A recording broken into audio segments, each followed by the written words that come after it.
Hey, everybody. Thank you for joining us on this Saturday Night Hockey Show. I'm David Valente, and as always with me, Travis Aurednik. How you doing, sir? What's going on, Dave? I did an intro this time. Yeah. It's supposed to be me, so I could say that I was you. Yeah. I'm trying to convince the police you're me for personal reasons. Oh, thanks, man. You're welcome. Hey, everybody. How's it going, everybody? Saturday Night Hockey Show. Yeah, you know what? Cue Andy Williams. It is the most wonderful time of the year. It is playoffs. Hockey. You got to love it. I love this time of year. It's the year of the overtime already. I know. And I don't. All these doubles. And I don't get much sleep. Thankfully, I've been working from home, so those nights that I don't get any sleep and I have to go into DC where previous playoff years are kind of brutal. So just being able to get there or to be able to watch the late night West Coast games has been nice. So anyway, without further ado, let's dive into it. Let's talk the playoffs. We'll start in the Western Division. First, this series, Colorado versus St. Louis. I'm not surprised it's a 3-0 lead at this point. No, this is expected. There are a couple of questions that I do have regarding this series, though. So, Nazem Kadri is he does the dumb every time. He's not even a valuable dumb. He's not like a Tom Wilson dumb. He's just stupid. Yeah, I mean, he hits Kevin Falk. Falk is he's out with a concussion. It was a bad, dumb play. So was that? Do you think the 8 games was enough? I mean, I know that they probably put a premium on it because it was the playoffs, but every playoff series this guy's been in, it seems like he does just a harmful penalty. I mean, you got a few guys in the league that are repeat offenders for really stupid stuff. Kadri, Wilson. I think, honestly, right now, man, the biggest one's Corey Perry. He's just so blatantly, and that's another one that we'll get into whenever we hit the Canadian. But, I mean, yeah, I do think 8 games is enough. I think that if St. Louis was more relevant, I might consider more importance on it, and I know that sounds terrible, but this wasn't going to be a deal breaker anyway. No. I mean, and the guy that they bring in to replace him, Alex Newhook, comes right on and scores a goal in Game 3 and helps. And I could not be happier. Yeah. I love that kid already, dude. And was it Falk? Is Falk back? I don't know if Falk missed a game or not. I know that. I think that last night it was Falk because I watched, was it last night? Night before? It was Game 2 that Kadri did the hit. Okay, so it was Game 3. Last night, Newhook went to get the game puck at the end of the game. Yeah, because it's his first NHL game. And he scores a goal in a playoffs. Yeah, give the kid the puck. Who else could it go to?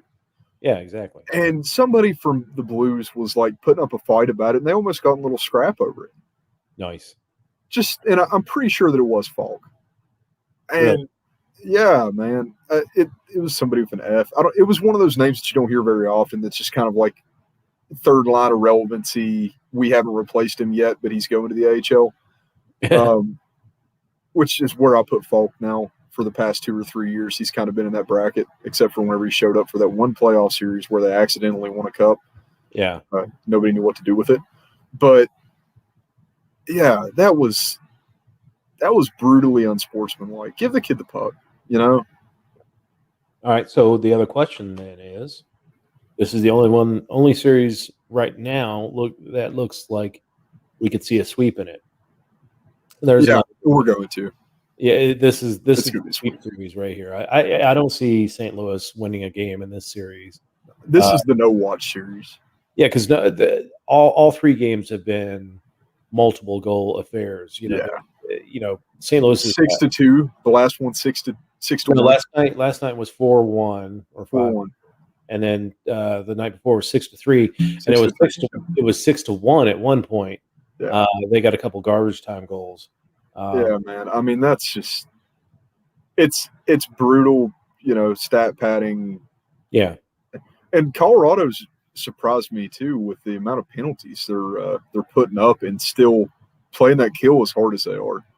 If Colorado can keep that penalty kill as strong as they've had it against the Blues, that's going to be one of their biggest assets in this next series.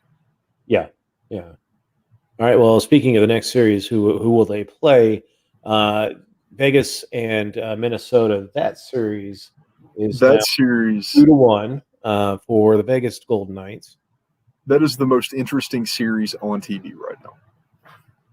That to me is the must-watch. I didn't think that I would say it. I've got Minnesota as a dark horse. I am amazed by how well Minnesota is performing. And you're seeing a lot of names that you don't see from Minnesota that are actually, putting up some serious numbers. I mean, I didn't think that this series would go the way it has. Even in their losses, they've put up a serious fight. Except I'm loving to watch. I'm concerned that last game because they were up 2-0, actually up to 3-0. But Vegas challenges the third goal and gets it overturned on offsides, barely offsides play. And then from that moment on, I mean, it was like right from that moment on, Vegas hit another gear. It was like 40-14 on the shots. I mean, it was. I don't think it's going to be a recurring thing. Yeah, I looked up in the middle of the third periods and looking at Minnesota shots, and I was like, oh my god, they were just getting dominated the rest of that game. So this one's going to 7. Well, if Vegas shows up like they did in the second and third periods, this may not go 7. This is going 7. I'm confident that this one's going 7. I hope so. I mean, this is a good really am amazed with how well Minnesota's performing. Piece of bad news for Minnesota is Marcus Johansson, who's always been a pretty decent playoff competitor. I mean, he may not have the greatest regular seasons, but he's got a broken arm and he's out for the rest of the playoffs. So that's he's a third liner, but during that cup run Boston had, that where they lost to St. Louis in the final, he was arguably one of their top 2 or 3 players. Oh yeah, absolutely. And then he got a big fat contract from Buffalo and Buffalo. Oh, right. Buffalo, you are the home of wings. Yes, thank you for the wings. So let's go to the North Division. This series, it's behind everyone. They didn't get started until Thursday night, but did it get off to a big start? Yeah, the coolest part about this series is it's the first time since 79 that Toronto and Montreal have got to play each other in playoffs, which, I mean, that's the expansion that brought Gretzky into the league. That's been a while. I mean, for a while, it was because Toronto was put for some reason. 80s expansion, 80s and 90s expansion. For some reason, Toronto was in the Western Conference. Yeah. But you think over the last 20 years, when Toronto has sucked, Montreal was doing somewhat okay, and we're in the playoffs. And when Toronto, Montreal sucked, Toronto was doing okay and in the playoffs. So, but yeah, just because they have such a history together and then haven't played a playoff series in 42 years, that's amazing. Yeah, absolutely. But it got kicked off. Need off. John Tavares was being checked by Ben Sherratt of the Canadiens. He fell to the ice, and as he fell to the ice, Corey Perry came screaming up the ice and caught him in the face with a knee. Dude, Corey Perry was jamming the B button on his Xbox controller as he was coming up through there. Yeah, he. That was if there's ever been a targeted hit, and it would be different if it was like a non-threat. If it was like Nick Suzuki just accidentally knee Tavares in the face, it's Corey Perry. Yeah, he meant to do it. He's Corey Perry. If he doesn't want people to think that he didn't mean to make that hit, he shouldn't be on the ice because that's what he does. Yeah. I don't know. I watched it a few times. I don't think it was – I mean, it was just kind of – could he have avoided it better? Probably. Yeah, I'm not targeting Not Tavares. not trying to jump over him. I think that was the thing is he jumped over him, and when you're in the air, there's nothing you can do, and caught him with a knee. And I will tell you that was probably the scariest looking injury. At least the way he reacted after the hit when they tried to bring him up. Hurt, man. They tried to bring him up, and you could tell he was gone. I think the probably the two scarier looking injuries, both were in Buffalo. Was the Richard Zegnick neck cut. Same with Clint Malarchuk in the nets as well. But yeah, I mean, I thought that dude damn near died. I mean, that because Perry I'm was amazed he's out of the hospital already. Yeah, I was thinking maybe a broken jaw or something. No facial injuries. He's got a concussion, and as happens sometimes when you get hit and knocked out, you lose control of your body, and he injured his knee, so he's got an MCL sprain. So he'll be out at least 2 weeks just on the MCL. He's out the season. They're not going to risk it. Yeah, he's out playoffs. It's not worth putting his career on. They're not going to make it anyway. Yeah. So Montreal gets the win. Paul Byron with a pretty gutty effort, cutting across getting a shorthanded goal in the third period gives Montreal a 3-2 victory. Boy, I got to say, the game's going to be starting here in a few minutes. I think that Toronto's got to win this one. If they go down 2-0, heading back to Montreal, all those demons from the last few seasons where they get knocked out early in the playoffs are going to start coming in. The media is going to get that intensity for the media is just going to ramp up, and I think that Toronto will be in some serious trouble. Yeah, Toronto's going to come back and just go hog wild on them. It's interesting. I think that Toronto started this series without understanding that there might be a little bit of competitors present. Yeah. It's still, you're not going to get around the fact that it's a battered, broken, somewhat put together Montreal against the absolute powerhouse that is Toronto. The only thing that I worry about with Toronto is going to be goaltending, and it has to be a good night. I mean, there's not really a way around it. If it's a good night, man, Toronto looks fantastic. If Campbell's having a bad night, Anderson's having a bad night, then Toronto, which Anderson, are they even playing Anderson right now? No, it was Campbell getting the start. So so I don't know what to do. I don't know who they've got starting tonight, whether it's Campbell or Anderson, but this is got this could be the stunner of the North. Although the other series in the North is also way better, turning out to be a stunner in and of itself. So Vegas had Winnipeg at 160 over on the past two games. Yeah, which meant $1 would win you a 60-cent profit. Winnipeg, to me, was kind of the clear winner. Hellebuck's still a Vezina-level goalie. Scheifele is still an absolute weapon. And these guys are playing playoff hockey now, and they mean it. And McDavid and Draisaitl are phenomenal. They're not as good as the depth on Winnipeg. So that's always been the problem with Edmonton is it's a one-line team, and if you can, and so the one thing I ask is if McDavid can't bring Edmonton back in the series, does it take the shine off of this season? That he really did have a transcendent season this year with 100 points in 56 games, and McDavid is on the level right now that Messier was for his last season with the Oilers.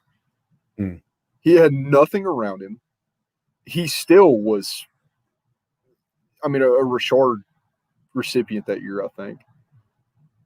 Or close to. Yeah, his last season was the last cup run for Edmonton, the one for Edmonton. That they won with was it Asenza in the net?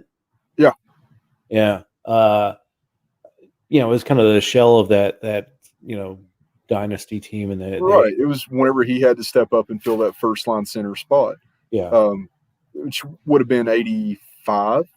No, it was 90. Or no, what year did he go to the Rangers? He went to the Rangers in 91. Yeah, he went from he was traded in 91. So yeah, the last cup for Edmonton was 80. It was 90. Well, the last season with Edmonton, yeah, that Messier played, is kind of where McDavid is now. I think he's better. I think he's.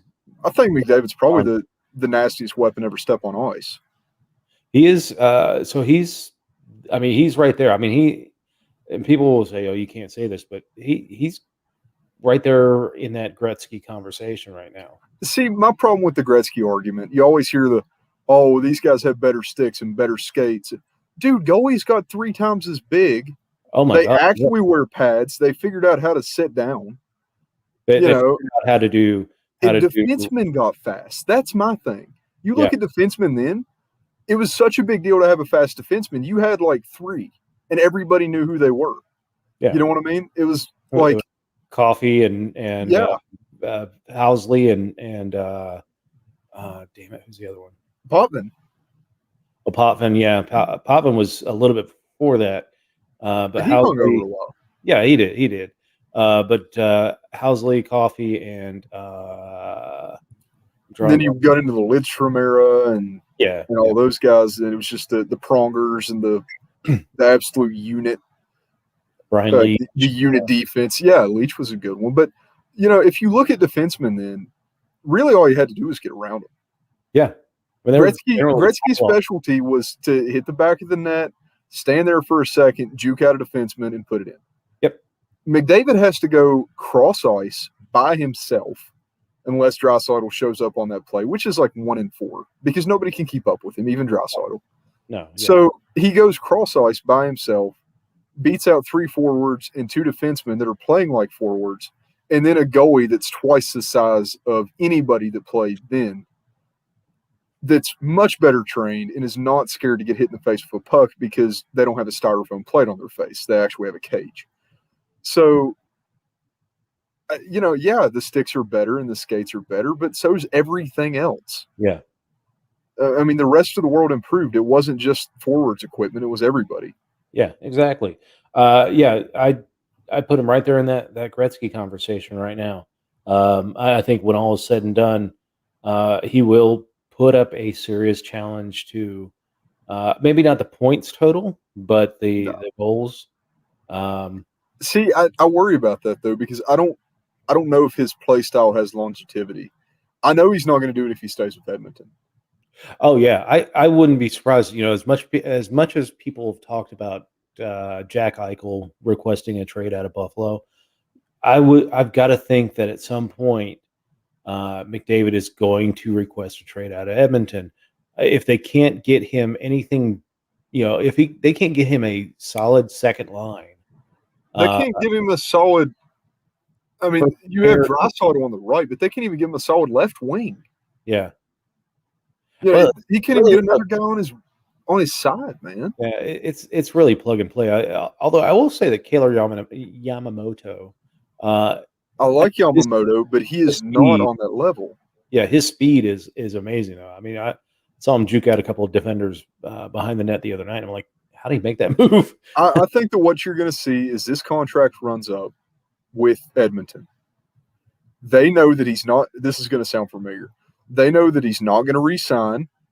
There's a young, upcoming team that he would love to play for, that he would love to play with in a very sunny, nice city that has way more cap space than anybody because the rest of the team's on a rookie contract. Yep. McDavid goes to LA and they start a dynasty, like Patriots level dynasty. Jeez. It's perfect. And for as much as he looks up to Gretzky, how perfect would it be for him to play for Edmonton a few years and not go the way he wants it to, and then all of a sudden he's out of Edmonton, he's in LA, you know, and it's a young and upcoming team, man. They have so many guys that are getting ready to come up. McDavid has to know the potential of these rookies in LA. He has to. Oh, everybody knows the potential. Everybody knows where LA is going. I mean, he could do the same thing and request it to the Rangers as well. Rangers are kind of in that same boat. That Florida. Well, Florida's got way too much money invested in Bob. Florida's got a lot of prospects that are coming up that are. Yeah, they do. Owen Tippett's hit the team, and they, Spencer Knight's coming. Probably we'll talk about him in a little bit, but it's there are a few teams that he could go to that. Well, I mean, really, any team will want him, and he would improve almost any other team. Yeah, and then after that, him and Austin Matthews are going to sign in Arizona and save the franchise. There you go. If the franchise play on the same line, if the franchise is still there, they can fight for center. There you go. Who would you, if you had to pick between one of those two as a center, and just know that the other one's mad at you for not picking them? I'd have to go. I feel like Matthews is better on faceoffs. So. Yeah, but like everything else. I mean, I would say that Matthews is probably a better pure goal scorer. But as far as if there's one player that I want on my team that I know could, I mean, because he literally carried this team to the playoffs. So could you imagine what Edmonton would look like without McDavid right now? There's one player that I want on Arizona right now. There's one guy, Philip Tomasino. Phil Tomasino, man, he's coming. Boy. I've single-handedly raised the price of his CHL rookie cards on eBay by like $6. It's just me buying them. I've had sellers message me and ask me if I just want to buy all of them they have now, so they don't have to keep shipping. Nice. You heard it here first, folks. This is being recorded.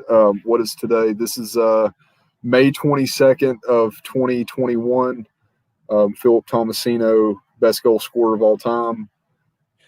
Smithsonian audio file. What's up? Travis Aurednik called it. There you go. All right. So with this series, though, it's not going McDavid's way as much as we're pumping him up right now. It's what's a bigger surprise, that Winnipeg is up 2-0, or that McDavid has 0 points in this series? Oh, that's a tough. It's odd that McDavid. I think McDavid's running out of steam in Edmonton. I would be. Wouldn't you be tired of this? Yeah, I mean, it is only the second time this season he's gone 2 games without scoring a point. So, and it's no surprise that Edmonton, I think has 1 or 2 goals in this series as it stands. Yeah, and it's minimal. Yeah, because they got shut out 1-0 last night. Yeah, I mean, it's to me, I think the bigger surprise, just based off of how the season has gone, is that they've kept him off the score sheet for 2 consecutive games, especially because of their track record with Winnipeg. Yeah, well, and he did say, we've had good success in Winnipeg, so he's not too worried. But man, if they don't win game 3, this is another series that could be gone before we really realize it was on. Do you think there's a chance of a sweep here? Of the series that currently could be a sweep, not more of a chance than we know Colorado's going to be a sweep. Colorado's going to sweep. Montreal's not going to sweep Toronto, and Winnipeg is not going to sweep Edmonton. I think Winnipeg's going to sweep Edmonton. I think it's going to happen. I think McDavid's going to wake up at least 1 game, and I don't think you can shut him down for 4 games. I mean, you might have an overtime. Yeah, he might get him most of the way there, but I think you're going to see a sweep here. It's all hell, Buck. That's all it is. I mean, Winnipeg's offense looks present for Northern Division. It's like decent, but I don't think that you're going to see McDavid come back for this series. I will say that if Montreal gets the win tonight, I think there will be so much pressure on Toronto they could wilt. But that's, you would have to have Carey Price stand on his head the entire series. Yeah. And I just don't see it. I think that Carey Price will probably have a come back to earth moment. And dude, the biggest enemy of that Toronto team is TSN. Seriously. Yeah. Have you seen TSN's breakdowns? Yes. I mean, it's like they're the new Philly. Like the most Philadelphia story I've ever heard was Ron Hextall walking out of the stadium in Philadelphia, and he had just let one in. Like they won the game. It's a playoff game. Is whenever Hextall was still playing, and he had let one in, and there was a fan outside telling him how much he sucked for that one goal, and they'd won the playoff or they'd won the game. So I feel like that's kind of where Toronto is now. At least didn't get a battery upside the head. I mean, that's kind of actually a tame Philly story compared to some other ones. Did I tell you the story of the guy trying to steal my jacket in Philadelphia? No. So I'm walking down Broad Street going back to my hotel, and Arizona had just beat Philly 2-0. And I was kind of scared. Like I wore an Arizona jersey, but I tucked it in, and I had my jacket zipped up whenever I walked out. Yeah. In pure fear. That's all. There's a lot of them, dude. And I'm walking out of Wells Fargo. I'm walking down Broad Street, and I'm walking to the front of the street to catch my Uber. And a BMW pulls up next to me, a 2-door BMW, like a nice looking car. And this guy rolls down the window down, and he goes, "Hey,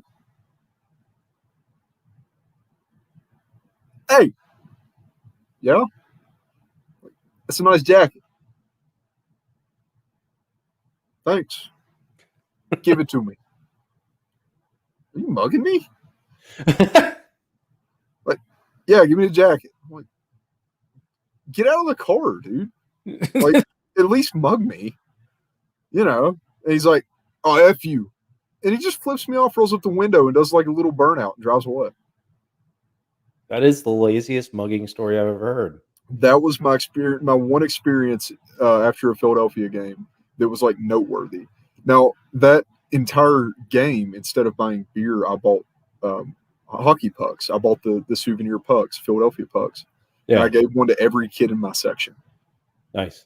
That was like, I was like, this is what I'm doing. Well, I'm going to spend $80 anyway. I might as well buy like a dozen pucks and just give them to kids in the section. And I did. And I was like throwing them out. And I was on the Megatron or Jumbotron or whatever it is. And, everybody's cheering for me. And then I unzipped my jacket, had my Arizona jersey on the Jumbotron.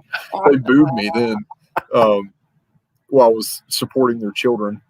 But, yeah. Oh, nice. Philly. Oh, Philly. Yeah, Philly's special. Philly is. It's a different world. Yeah. It's a lovely place. It's always sunny there. Except for when you see somebody taking a crap on the sidewalk. Just squat, just throw it down. Yeah, that's legal there too. That person didn't give a rat's ass about that. Was that your Philly story? Yeah, that's my Philly story. Dude, New York street, and dude he just squat, pulled his dirty ass sweatpants down and threw it down in the street. Well, I didn't know that, like, New York, there's certain streets that are just blocked off as homeless camps. Like, people quit trying to drive on them and everything. Wow. They just set up shop. They'll be like, 80 seconds closed. Why? They took over. And, like, I was following my GPS, like, walking on my GPS. Yeah. And it took me through a homeless camp. Oh, wow. And I was, like, walking through, and there's a homeless dude doing pull-ups, flopped out, like no pants, enjoying it too, just getting some sunshine. And I'm walking by him, and I'm like, he's like right here, like, and I mean, you could smell that guy pretty. That was a weird situation. Don't go to New York. All right. So speaking of New York, let's go to the East. That was my segue. Was that a good segue? That was a good segue. Today, the New York Islanders tied up the series with Pittsburgh Penguins with a 4-1 victory. The Pens got a late goal to basically, it's with the way that the series is set up. It was 4-1. So this series, to me, I think has 7 games written all over it. Yes. That's a Penguins thing too. Anytime the Penguins go to playoffs, it's always Game 7 after Game 7. Yeah, I mean the Islanders did stumble going into the playoffs. I mean they were like second in the division with a couple weeks left, and then the bottom fell out. And lucky that the Rangers that Anders Lee injury is what started the slide of the Islanders. Yeah, and but they've had a couple of this is the last season of the Coliseum there in Nassau, and if they had lost the game today, that could have been the last game that they ever play there. And, they at least guarantee a Game 6 going back to the island. But, I think this one does go 7. I think, definitely. It's Barry Trotz's team. They're going to play hard-nosed. I think he's got his goalie now. I think he's going to go with Sorokin the rest of the way.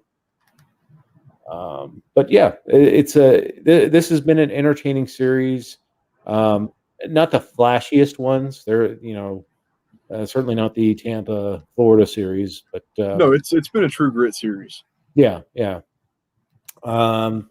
With this series, where are my questions? I'm looking for the Toronto game. It was blacked out here. It's blacked out? Yeah. It was blacked out on the NHL network, so it has to be on some local channel. But it's not on NBC. I think it's on CBS. Oh, no. CBS doesn't have the NHL contract. It would be on maybe which – did you check the NHL? That's what it's blacked out on is the NHL.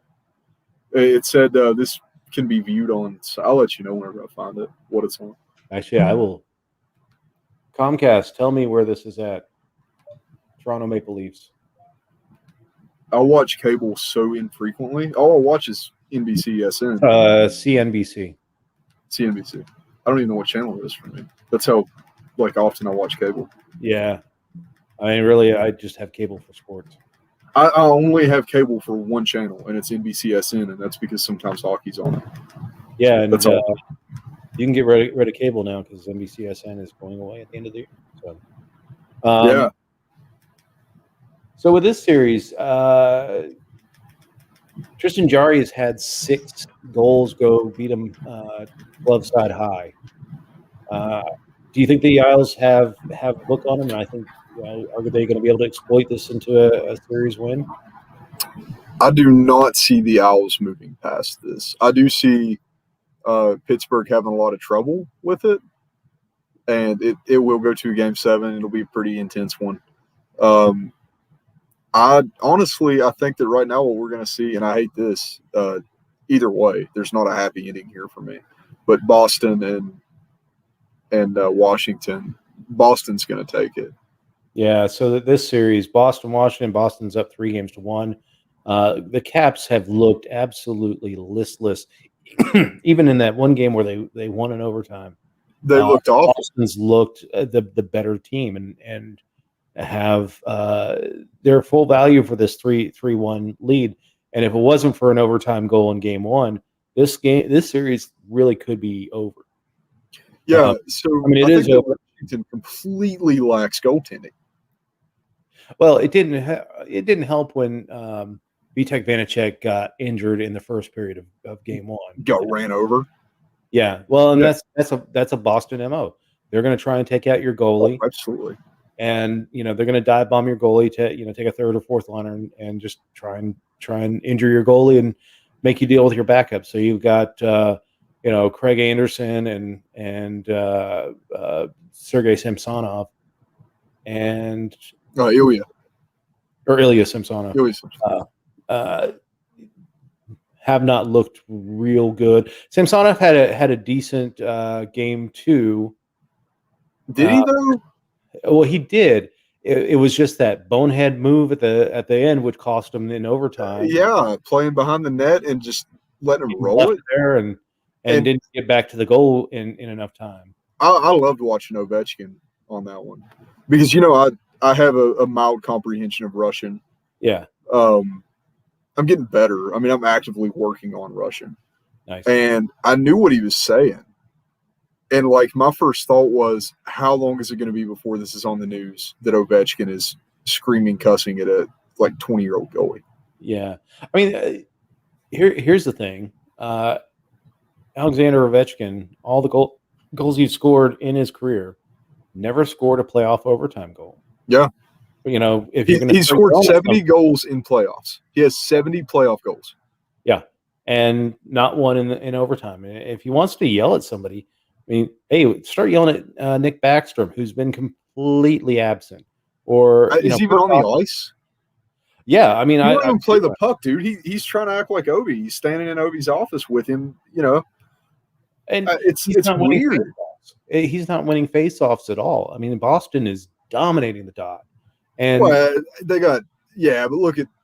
I don't think that it's fair to really call Backstrom out on not winning faceoffs against Bergeron. The guy's he's the best in faceoffs. Yeah, I could see him with like 20%.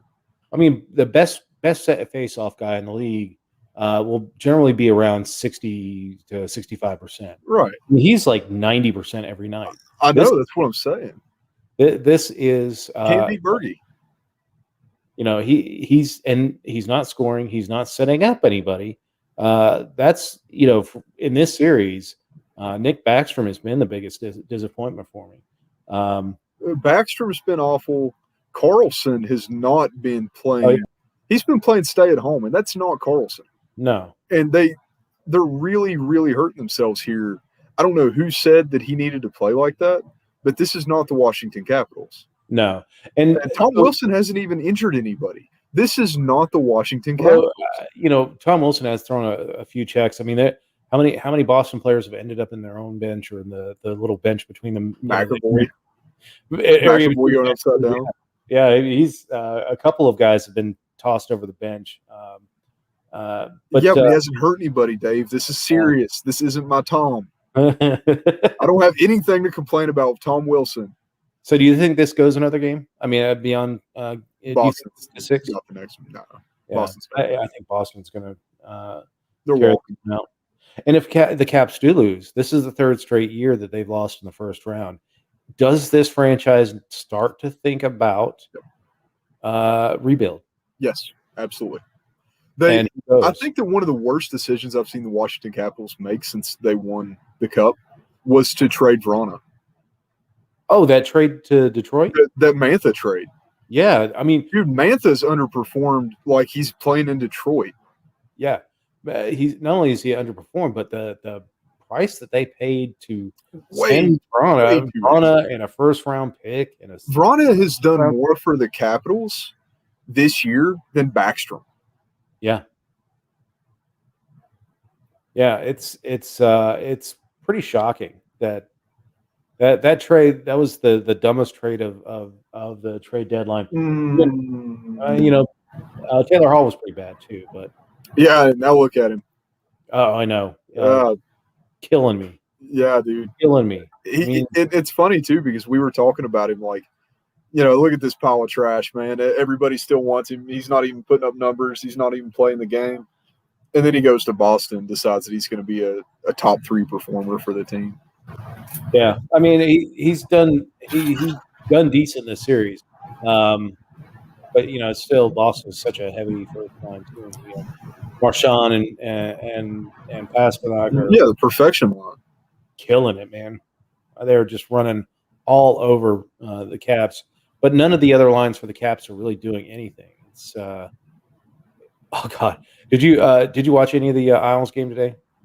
I did not. So there's Isles take a 2-0 lead on in the second period, and new offensive lineman for the New York Jets is in the crowd with their top overall pick quarterback, and he chugs after the goal. He chugs a beer and then starts banging the can on his head. He's got this just beautiful 1988 hockey mullet going. I mean, it's quite a moment, and they should have put skates on that dude because he was like quintessential hockey action there.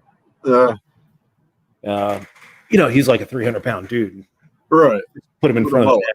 Yeah, put him in front of the net and just fire pucks at his legs.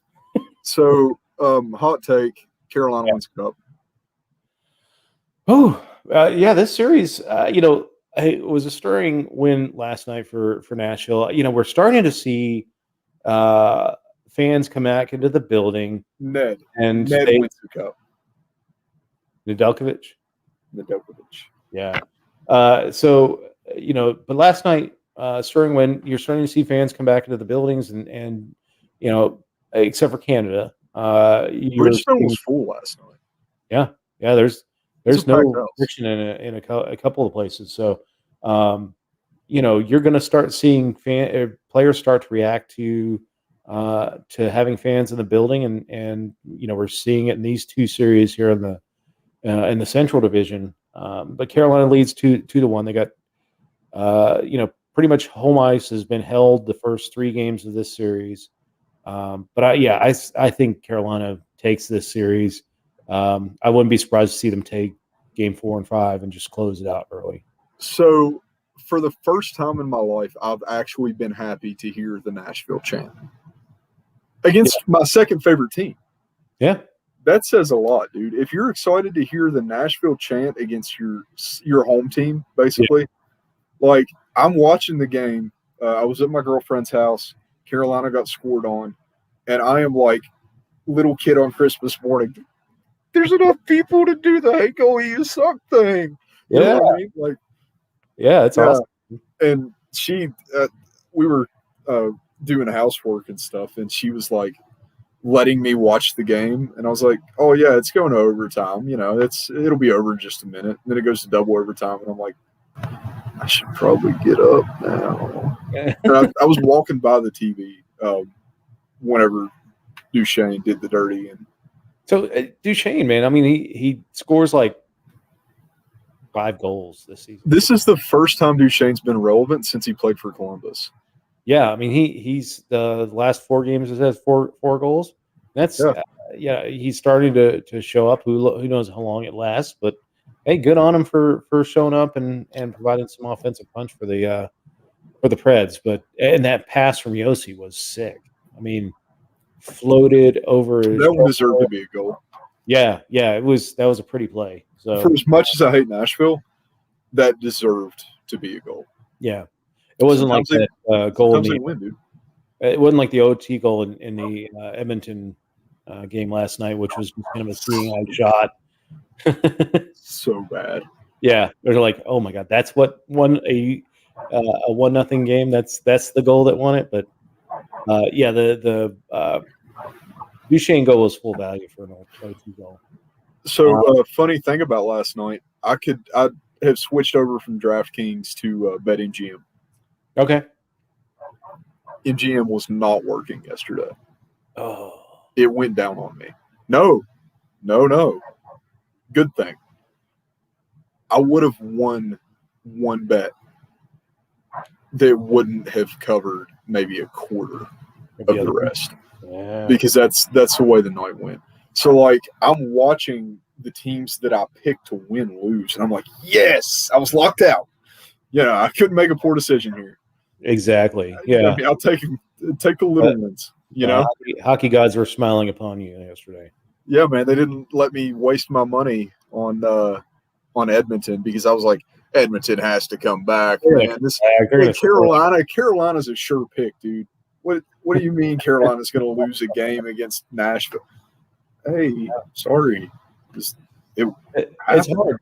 Saros, as bad as he was at the beginning of the season, is just stood on his head for the last 2 months. It seems like every playoff contention goalie is awful at the start of the season.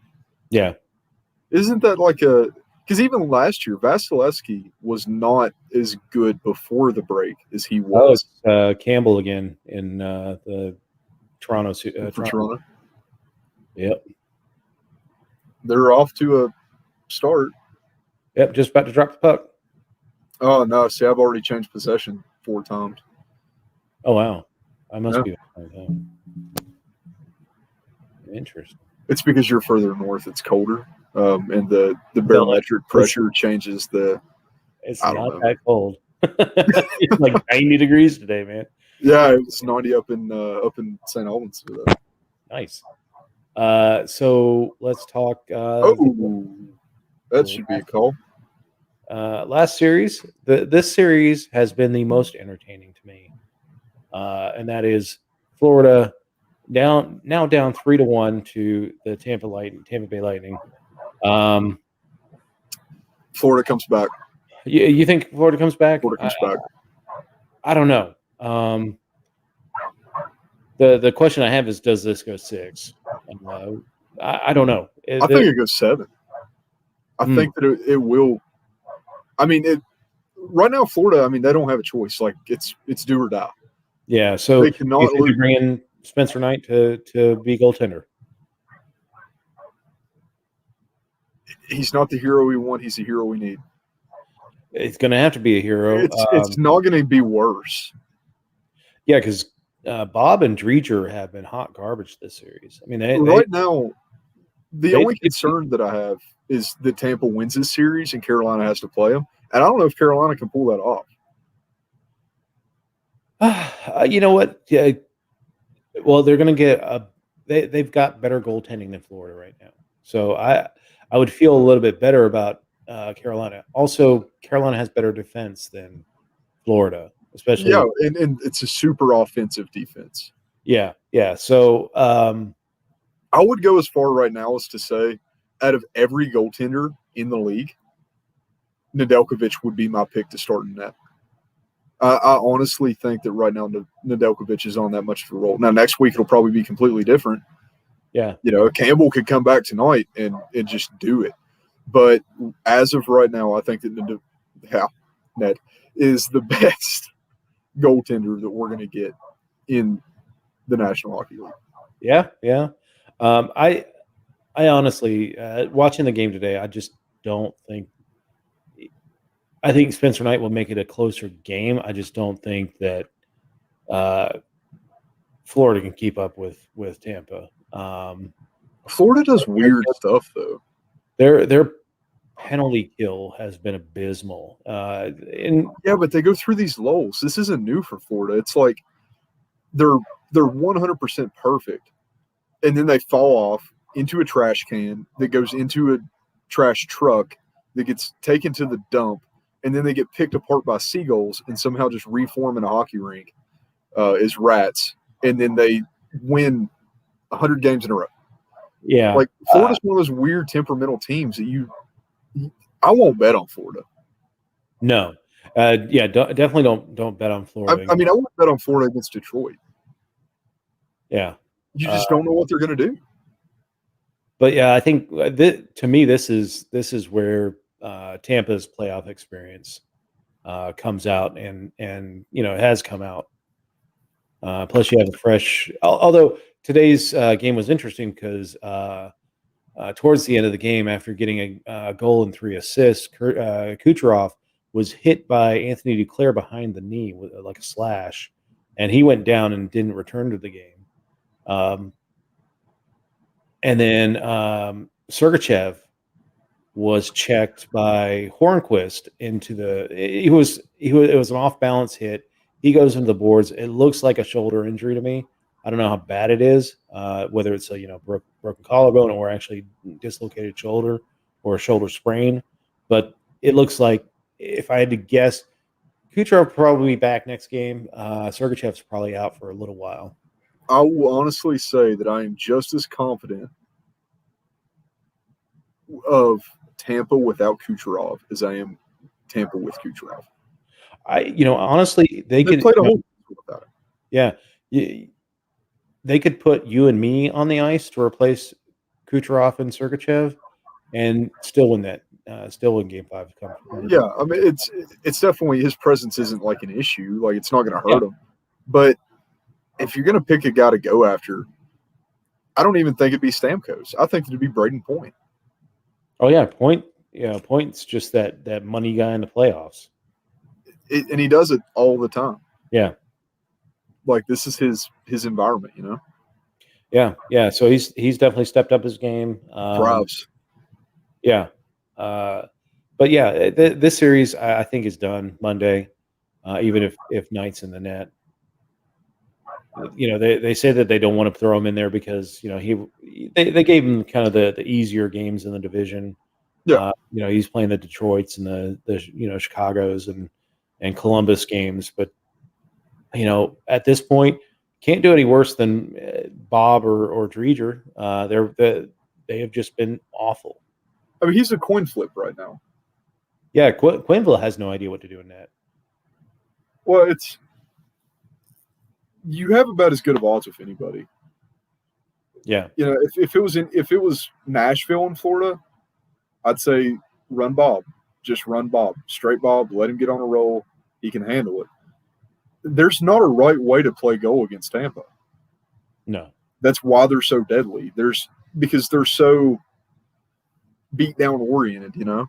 Yep. And that power play is just deadly. I mean, you got to respect Kucherov. You've got to respect Point. You've got, and you know, you've seen it where Kucherov will take a shot and score, and then the next power play, he'll fake a shot and slide it over to Point, and Point scores in front of the net, and you look absolutely ridiculous when it happens. But that's just how deadly the damn power play is, because everyone on that power play can put the puck in the net. Because if it doesn't go to Point, it goes to Stamkos, and Stamkos sits in his office and rifles the puck into the net. So there are no good options when they're on the power play. The only thing you can do is not put them on the power play. And Florida's had bad discipline in this entire series. Yeah, and that's really, I think, the key to Tampa. Yeah, is to not have to kill penalties on Tampa. Yep. Yeah. So if Carolina can, and it looks like it depends on how Game 3 goes with Nashville. I just see Carolina coming out of that series. So, Carolina and Tampa again. That's another series I'm really looking forward to, because that's going to be an ass kicking. Carolina does not put up penalties. No, they are a very disciplined team. Although, did you hear the press conference from Coach Brindamore last night? I did not. I was busy. He came out after the game and said that Carolina is playing against the Predators and the refs. So I'll probably be getting a fine here pretty soon. But I would say that's true, though. Yeah, from some of what I saw, yeah. But I would side with that. I think it's one of those coach moves to kind of take some of the heat off of his team, and perhaps put that bug in the refs' ears that you guys have been calling too many penalties against my guys, and maybe even it up a little bit. But we'll see how it works out in game 4. So game 4 is tomorrow for Carolina, and then game 5 for Tampa is on Monday. And that might be the nail in the coffin. Yeah. I mean, at this point, you'll probably get a few days off. Let's say Carolina takes the games on Sunday and Tuesday. I don't think round 2 will start until probably the following Monday, maybe Sunday. So we they could have a nice little layoff, get everyone healthy and happy and ready to go for round 2. All right, so that's the playoffs. We did have a couple of news items that came out this week. Of course, you had the Nazem Kadri 8-game suspension. Honestly, I was expecting double digits in that. I was thinking 10, just because of him being a repeat offender. So I was surprised, but when you think about it, let's say repeat offenders don't matter. Look at Wilson. I know, but when you look at the way this could shake out, so he served the first game of his suspension. Let's say they close out the series. That means he'll probably miss most of the series against Vegas or Minnesota. But that Burkowski line is just as well off without him. Yeah, they'll probably they probably wouldn't get him back. let's say they sweep the next series, they wouldn't get him back till like 2 or 3 games into the conference finals. So, and then I'd say just bench him. Kadri doesn't add enough to Colorado. How he does the dumb things that he's done in the penalties. That's the reason why he's on Colorado, is that he did it a couple of years in a row that set up Boston to knock them out in the first round. I mean, there is a reason why he was let go on the cheap, and that because he does the dumb things in the penalties. Toronto has Jake Muzzin. They don't need Kadri. You can't have two of those guys. Yeah. So bad penalty guy. Yeah, he's offensively talented, but he's so hot-headed, you can't actually produce with him. Yeah, I mean, if he puts you on a 5-minute power play or if you took all the goals that he has caused by giving easy power plays away, I would say that he's still minus 10 on the year. And the fact that he's not going to be there for 8 games. I mean, that what are you costing your team by not being on the ice for 8 games? Maybe Newhook steps up and does, produces just as much as Kadri without the dumb penalties, and that would be go Montreal. Oh, nice. I'm waiting. Well, wait till you see this, because this is really nasty. Campbell went straight to his back. He's doing the Marc-Andre starfish. It doesn't work out for him. They got 3 rebounds off of him, and then just put it straight over top of him. Oh man. Yeah, that was a bad takeaway too. Montreal actually took the puck on a walk around. You getting it now? I just saw it. Yeah. Look at that. Is that Toffoli that got that one? No. No, it's Kokanemi. I thought it said. I just saw the first letter was M. Nah, Kokanemi got it. He was the last guy to get the tap on it, because it was 3 rebounds. The first one looked like it went to Toffoli, and then it came back and hit other guy, and then Kokanemi actually got the push.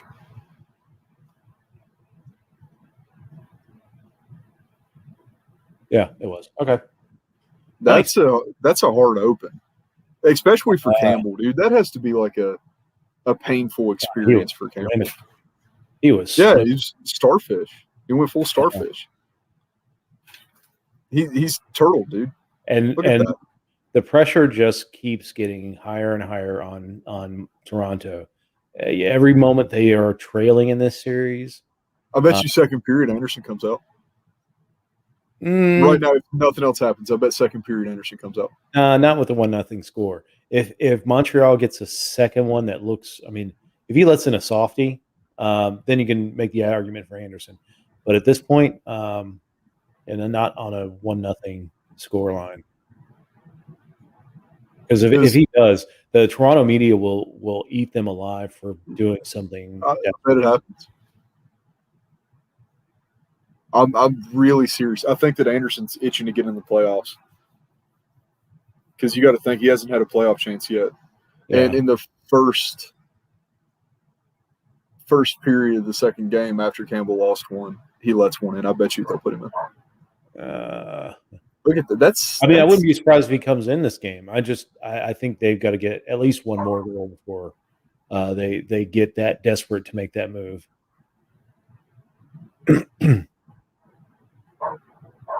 But it's a little bit different for the Canadian markets, because they don't have anybody in the stands.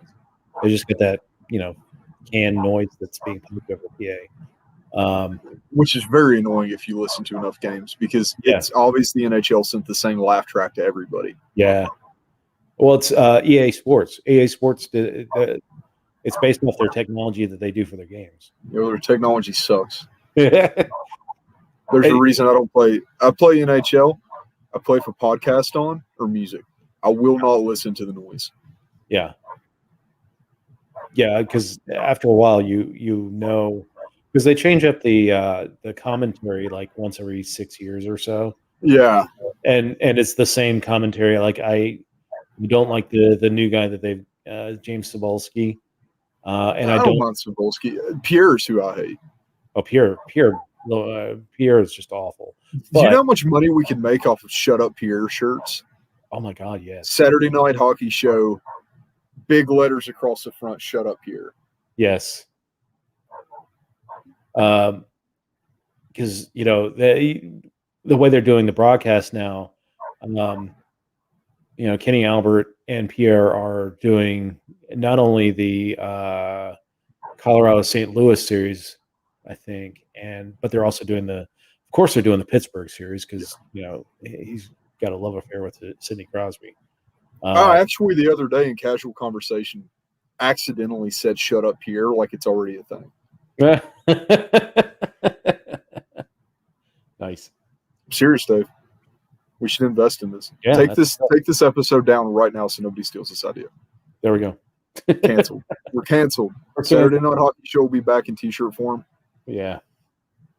So 2 coaches got renewed this week. And I think, one of them was not as surprising as the other, but they renewed Jeff Blashill in Detroit. Why? I mean, he's been there like 5 seasons, and I don't see them getting better. No. Because he knows somebody. He's got naked pictures of somebody compromising percent. It has to be. Yeah. We did not get to talk about this. Arizona's getting a new coach. Yeah. We haven't mentioned that on there, man. Pocket's done. There's still no word on whether Buffalo's going to if they're going to hire someone new or they're going to go with I've tried to just completely block this entire season out of my mind. Dude, Talkett. I like Talkett. I like Talkett a lot more whenever he's a player. Yeah. I'm excited to see what happens next. I feel like this is a good change for us. Who do you want to see? Honestly, I don't know. Because there's rumors wants to get into the coaching. Talkett's been rumored as possibly talking to Seattle. The guy going to Seattle. Yeah, I don't know. I mean, you've got you still have a few guys out there that I damn it, who's the guy that started with Vegas? It was former Florida. I got fired after a dozen games. Well, he got fired after his first season. He was fired both places in really weird situations. Like Florida fired him after taking them to the playoffs for the first time in like 15 years. Like 2 weeks into the season. There it is. They tied up? Tied game. All right. I was trying to keep it quiet, but I couldn't. And then in Vegas, again, it was like very, very early into the season. He gets fired and replaced with DeBoer. Who I honestly know what I know about DeBoer now. If I knew between those two that he was going to be an option, I probably would have fired him too to get DeBoer. He's been a phenomenal coach. Yeah, but this guy took you to the Stanley Cup playoffs in your first season. It took you to the Stanley Cup final in the first season. No, he didn't. The lottery drafted. Well, that too, but you still got to have a decent coach that can get a team to gel that quickly. I don't know how much of that you can contribute to the coach, man. I feel like it's just a bunch of happy guys in Vegas, not paying income tax and you get to play the slots every night. Yeah, strippers. The Bunny Ranch. Strippers everywhere. Morale for the Vegas Golden Knights has to be through the roof. Daniel Negreanu is like the biggest Golden Knights fan ever. Poker player, yeah. The other coach that got renewed was Travis Green in Vancouver. Wow. If there's anybody that I thought would get fired this season, it's Travis Green. I think because of this season, the way it's gone, and it may be the reason why Blashill got renewed, is that people were just saying, well, it was just a weird season. It was a weird season. They started out on a roll, and then they just continually went downhill. And then they got on a roll, and then they had the COVID thing kill them. and have to play 15 games in 19 days. And that guy talked really quick and saved his tail to keep that job. He must have. And if there's a more brutal market in hockey, it's probably Vancouver than Toronto. Yeah, look at 2010. Yeah, the playoffs. Well, I mean, they lost the playoffs. They burned the city. Well, not just that, but the media there is brutal, just as brutal as the Toronto media is with the Maple Leafs. So, and the fan base, the fan base is, they win 2 games, we're gonna win the Stanley Cup. They lose 2 games and fire everyone. There's always one player on that team that they, like Tanev was last year. Now it's there's a couple players that they're really the whipping post. Yeah, there's always have one. Yeah, and yeah, it's a tough market, but yeah, those 2 coaches have been renewed. Blashill was the surprising one, but I'm more surprised about Travis Green, honestly. I think Detroit's accepted their fate. Yeah, but there's some good coaches out there that whether it's some guy like Bruce Boudreau or you could get, if you're desperate enough, Martin Brodeur. You can bring in Ralph Kruger. That's not even funny. He's available. How desperate would you have to be? I know Pee Wee teams that wouldn't bring in Ralph Kruger. I was thinking about Ralph Kruger. Ralph Kruger could show up to his kids' hockey game and be like, "Hey, if you guys need some pointers, that I can help you out." And they'd be like, "Thanks, Ralph. We'll keep your number." You know what I mean? Ralph's been successful in doing,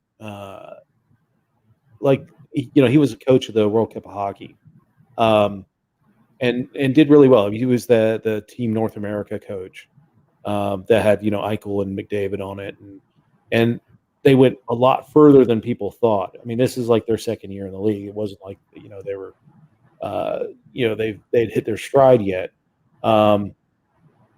And he's taken some teams at either the World Juniors or World Championships and gone a lot further than their talent dictates. So people understood that he has the talent to coach, but I think it's more the ability to get a team together on a short schedule and get them to compete. Because listening to what people were describing their practices as, it might work for a group of extremely talented players brought together, like McDavid, Eichel, yeah, all these young players that he had in the North American squad. You couldn't put that team together and then not win. Yeah, these teams have the fundamentals down, but if you're in a team that doesn't have that winning culture and their passing this year before he left was just atrocious, and it's been that way for a couple of years. So this was an issue before he came in, and so yeah, if you want to bring Ralph Kruger on as a national team coach or a short tournament Ivan Holinka type coach or something like that, that's probably fine. It's not a bad move. But if you're thinking about a National Hockey League team that is going to play a full season, no, don't do it. Don't do it. But yeah, so there's a few coaching vacancies that are still open in Arizona. Buffalo has not removed the interim tag from Don Granato. Columbus is still open, although John Davidson did get come back and is now once again the director of hockey operations for the Columbus Blue Jackets. So he wasn't off the market that long. I was hoping Buffalo would do that because I don't think Kevin Adams quite has the gravitas to be the GM of the Buffalo Sabres. But I'm very excited to see what Arizona does here. We've had awful management issues the past few years. Do you guys have draft picks this year, or are you still under sanctions from the COVID? Man, yeah, I know. I love how we're the only ones that got that treatment too. Yeah, it's fine for the Washington Russians to get busted drinking vodka with strippers, but I mean, the second we walk out of a locker room without a mask on, we lose draft picks. Yeah. Whatever. Yeah. So thanks, NHL. I want us to put out a Rangers style statement. Nice. Cowards.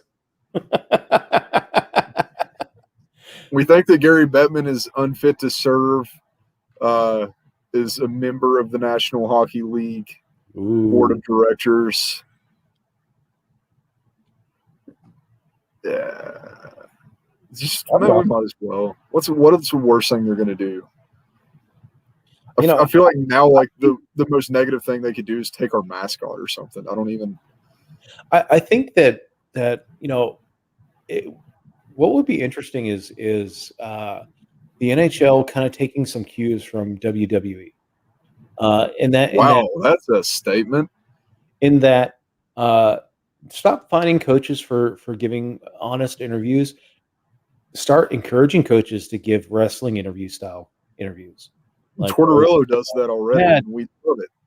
Well, he gets fined all the time. So stop the fining, and then let Gary Bettman be kind of the Vince McMahon. He definitely would. Yeah. Can you imagine if they did like a NHL backstage and it was just all the coaches like in a confession booth giving their opinion on Gary Bettman? Yeah. But they blacked him out and they changed the voices. You don't know which coach is which, and you have to try to match them up to their opinion. Yes, that would be awesome. Who is it in Washington or in Boston right now? Coach in Boston. Damn it, I can see him. Gary Bettman is the best thing that's ever happened to the National Hockey League. This man is incredible. He's been nothing but good for my franchise. Yes. You have somebody drunk stumble in from Arizona. Bettman, let me tell you about Bettman. Yeah. Eastbound and down style. I will find him. I will kick his ass on the streets. Yeah. You won't know what to do when the 24-inch pythons get around you. See, that would be entertaining. And there's a cameo from Dwayne "The Rock" Johnson, and we all know it's him, except it's still like blacked out with the voice changed. He doesn't know anything about hockey. It's like that Chance the Rapper SNL skit. Yes. Just in the middle of all this seriousness, Dwayne "The Rock" Johnson gives an interview about Gary Bettman, and he's like, Bettman, I wouldn't bet on that, man. Nah. It's just something stupid. Why do we have ideas, Dave? I don't know. But I do like the Shut Up Here shirt idea. I think the Shut Up Here shirt, I should just send an email to Homage that made the bubble hockey shirts. Yeah. That company from Columbus. Yeah. Because Columbus hates Pittsburgh. Pierre loves Pittsburgh. That kind of goes. Yeah, there you go. All right, man. Got anything else to talk about this week besides our great ideas? I think that we should stop thinking before we get fined. Yeah. I'm expecting a hefty fine from the league for our statements here this evening. Yeah, 5,000's the maximum without a suspension. That's for players. The coaches, there's no minimum or maximum for the coaches. If we're not back next week, it's because we got suspended. Yeah. Anyway, we will try and be back next week, and we will have. We should be almost done with the first round. I have a couple of Game 7s to talk about. Have some good insights. Well, if the Florida series goes 7, I think that's Friday night, and that would be just an epic beatdown. I don't think it goes 7, but if it gets to 7, that's this series. I don't want it to end. If it ends Monday night, I'll be disappointed because it has been wild. Holy cow! Just gangster stuff. I mean, the line brawls, the stick to the back of the knee for Kucherov, and this is a Florida series. Yeah, This is the state of Florida is a hockey game. I mean, I'm expecting Scarface to come out and say hello to my little friend. Yeah, and it's just one of those goalie puck trainers. Yeah. Except they've like mounted a chainsaw bar on it. You just start spraying down the crowd with fake rats. There you go. All right, man. Well, thanks everyone for tuning in, and we will see you all next week with the end of round 1. Yeah, looking forward to it. All right, man. Thanks, Take it guys. easy.